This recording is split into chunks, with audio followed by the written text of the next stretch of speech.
for you. What did the guy who drank 6 martinis say to the camera?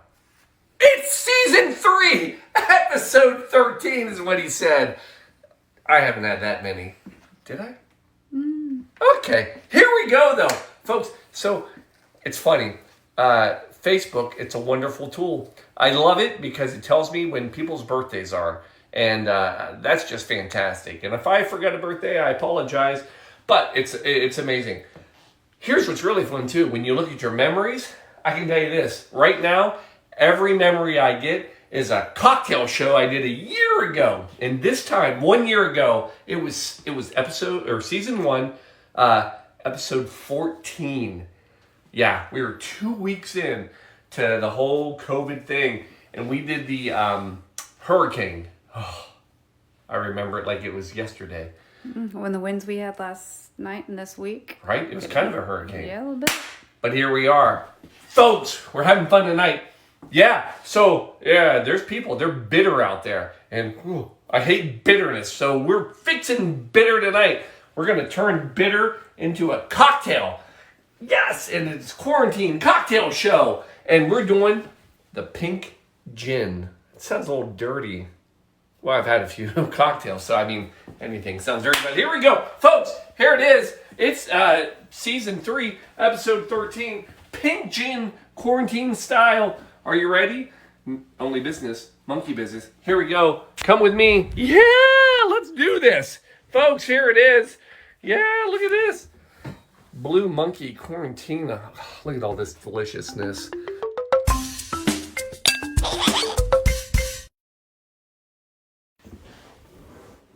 Smoothness. Can I tell you this? Here's what I found out. In the last several episodes, the technology and the professionalism of cinematography, is that the right word? Correct. Amazing. It's up 100%. The content and the amount of time I actually put in the show, horrible. It's just dropped. Yeah. I got like 3 bottles of bitters here tonight, a bottle of gin. That's it. That's all I got for you. My dirty martini. And a half-drunk martini from a half-drunk wife. No, yeah. I'm not half drunk. Full drunk. I've been savoring that for quite some time. Are you ready for this? So, folks, I do have the cocktail for you tonight. Actually, I give credit to Shelby. Shelby brought this one up. She said, you know what? Have you ever really talked about bitters? And I said, no, I haven't. She said, I would like to learn more. I said, I will give you the best 8 minutes of your life when it comes to bitters and knowledge. Keep it clean, folks. Here we are. It's the 1800s. Folks, this is the Royal Navy. The Royal Navy. Yeah. Now, here's the thing about the Royal Navy. We've talked about them a few times because they kind of got, hold on. They kind of got their own rum, right? Pusser's rum. And it's a whole thing. Now, if you think it's some battleship out there and they got a bartender, they don't. So this isn't really much of a so much of a cocktail that they invented, but rather here's what happened. They were trying to give the boys on the ship medicine to help them with the voyage. And the problem was it was a horrible medicine.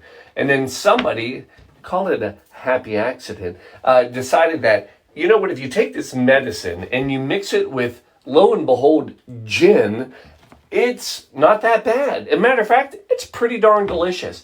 Lo and behold, they created a cocktail and didn't even know it because that took off. So the Royal Navy, because their medicine was too bitter, ended up creating the pink gin or the gin pahit. I'll explain that term pahit a little bit later. So let's talk about the bitters. So the bitters, we've used them in many cocktails, and they've been around forever. And in true fashion and form of everything we talk about, bitters, like every great cocktail, it was meant to be medicinal. So start with the Angostura aromatic bitters. So that's the one that are in a pink gin.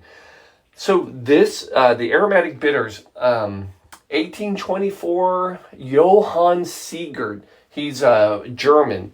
and he is trying to. He's a doctor, and he's trying to create this recipe, this medicine that will help with tropical stomach ailments, seasickness, malaria, whatever.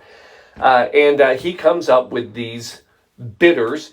They're called Angostura because that's where he lived at the time. That's a city. And anyway, he comes with these, they work. Now, flavor profile of Angostura bitters, it's a bit of an allspice, cinnamon, clove, very spice heavy.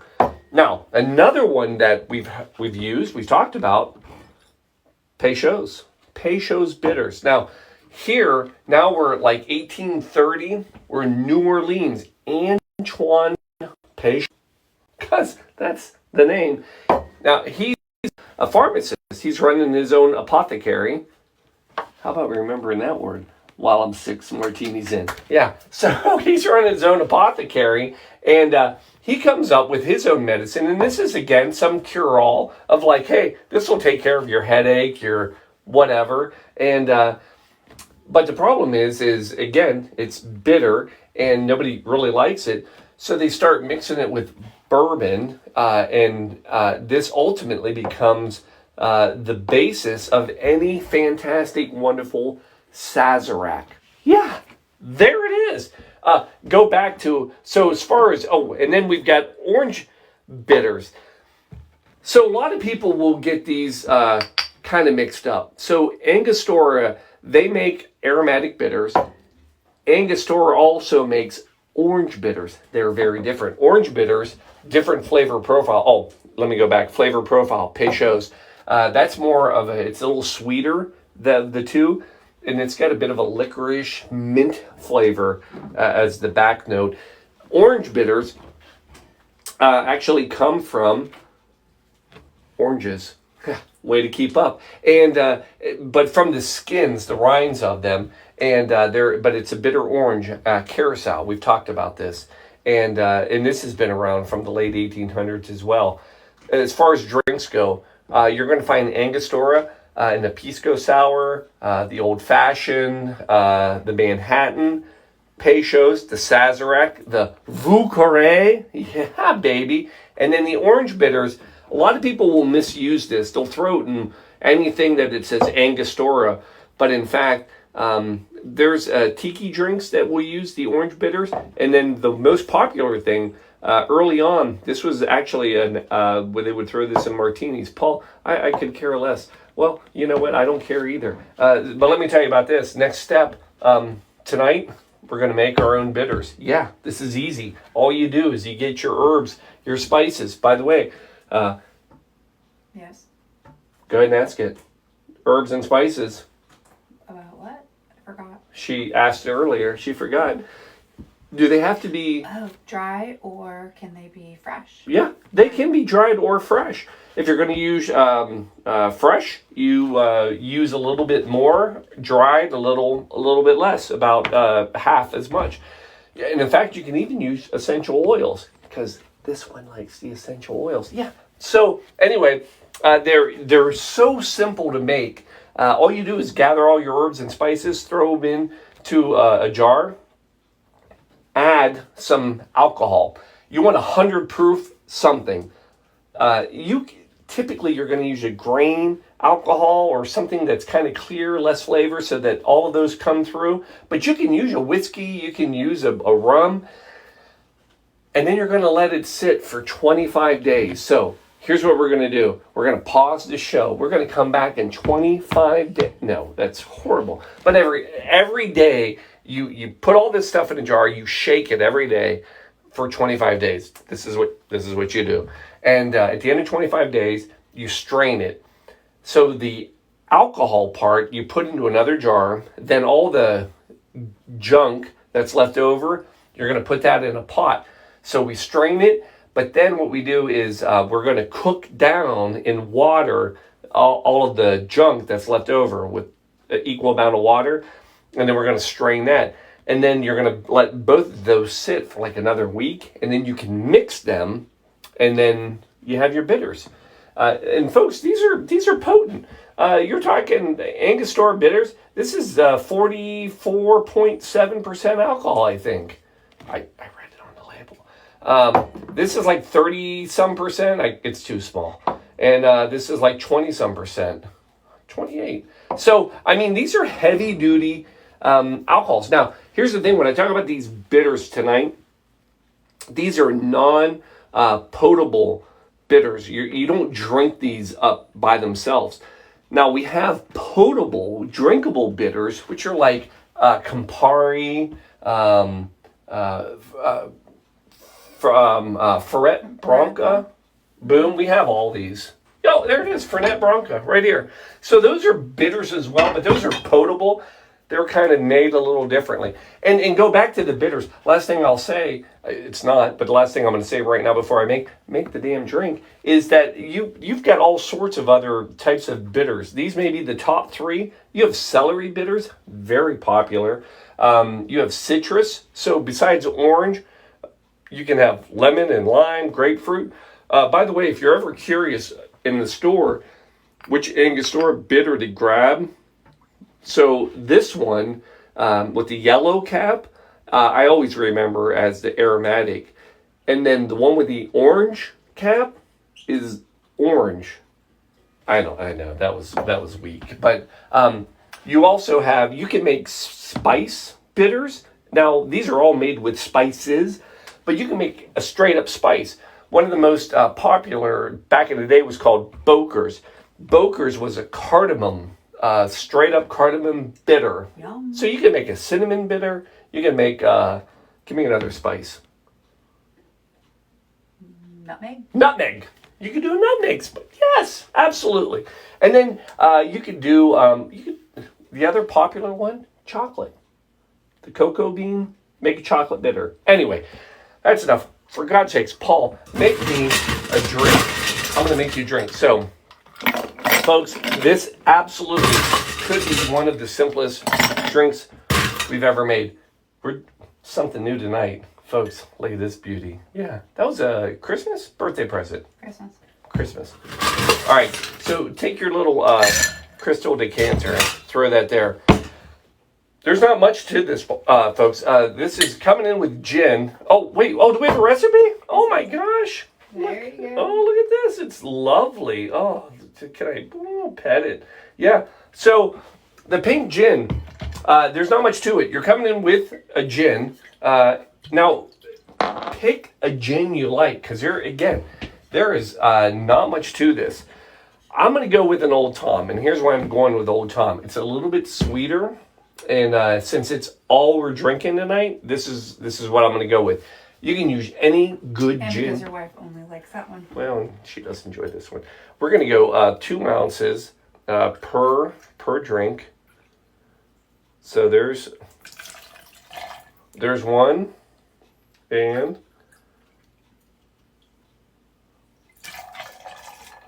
there's 2 and a point something.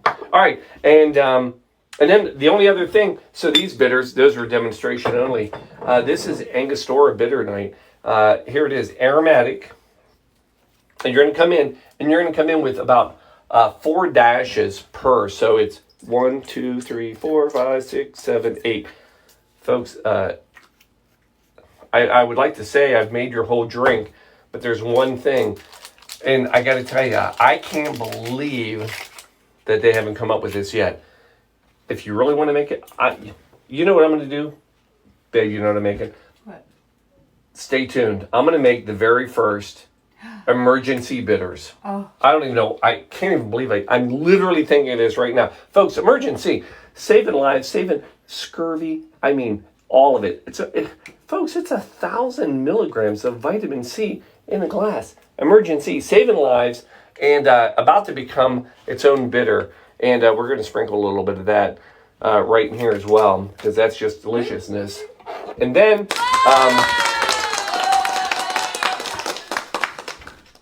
she's good. Oh, she's on tonight. Folks, because we don't have any citrus or anything, all we're doing is stirring. We're going to do it in this lovely glass. Now, you want that ice. because you need a little water because it's pure gin. There's nothing else to it. You need to dilute it a little bit. And I'm going to remember this. I'm going to talk about ice and paw hit in a little bit. But again, give that a nice stir. How's everyone doing? All right. There we go. Ice out of that. Then we're coming in and we're going to strain that. Oh, wait. Here, let's put it into the cam. Thank you.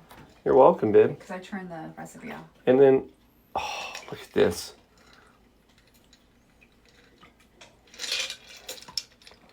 Folks, there it is. You're staring at a pink quarantine style gin cocktail. Boom! There it is.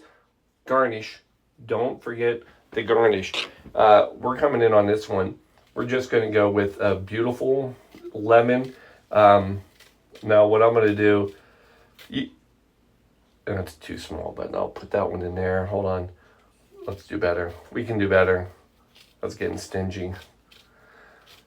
Over top the glass, get that citrus, right? Oh, this is what we want. Oh, look at this. Oh, folks, there it is. Quarantine style pink gin, aka gin paw hit. Love it. Now, is it delicious? See, so it gets its name from its pink hue. Let's give it a little taste.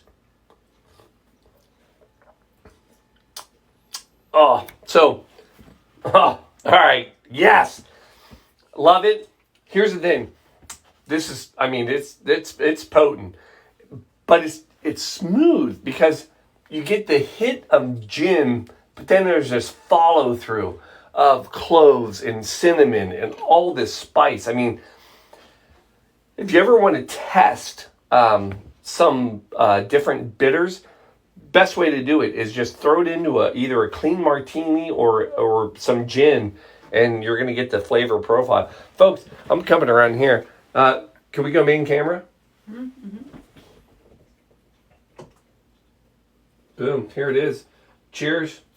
Wait, let me get the beautiful lemon in there. Hold on. That's a pretty color. Boop. There it is. Folks, quarantine style pink gin. So the gin paw hit. So the gin paw hit is this. Paw hit is a the Malay word for bitter. Now, why is the word bitter so important? Here's why it's important. In 1903, Philadelphia, there's a publication that's put out, The Farmer's Cabinet. I don't make up the names of these publications, it's just what it is. But the Farmer's Cabinet actually writes an article, and it's the first time the word cocktail is actually documented in an article. And it describes a cocktail as this. It says a cocktail is a drink that is made from a spirit plus sugar plus water, that's our ice, it's coming back to you, and a bitter. So the reason bitters are so important in our history of cocktails is because they were part of the first true definition. A true cocktail was simply bitters and spirit.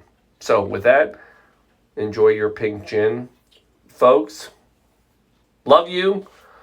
And I'm going to go over here and help my wife because she's freaking out because I think she just got rid of the camera. Here we go. What is it? There it is. There it Hi, is. Thank you. So, Not my computer. Not her computer. We're trying. Hey, you know what? We had one good show. We've done it. We did well tonight. This was a good one. It's a great one. I just I don't know. your computer. Right. All right. Love you, folks. Next week. All right. So, real quick, for the 2 people that are watching right now, literally, we are going to a later time, 7:30. We don't have enough time to pregame, not in these summer hours. So stay tuned. We're going to be pushing the cocktail show. It's going to be Sundays, 9:30 p.m. It'll be a late night. It's going to be that nightcap. Yeah, we're going to the nightcap, and we'll go from there. So, folks, We're gonna go to the late show. yeah, next week, Sunday, we'll see you at 9:30. Happy Love you Easter all. then. Yeah, well, Easter then. Yeah. Right. Good night. Night.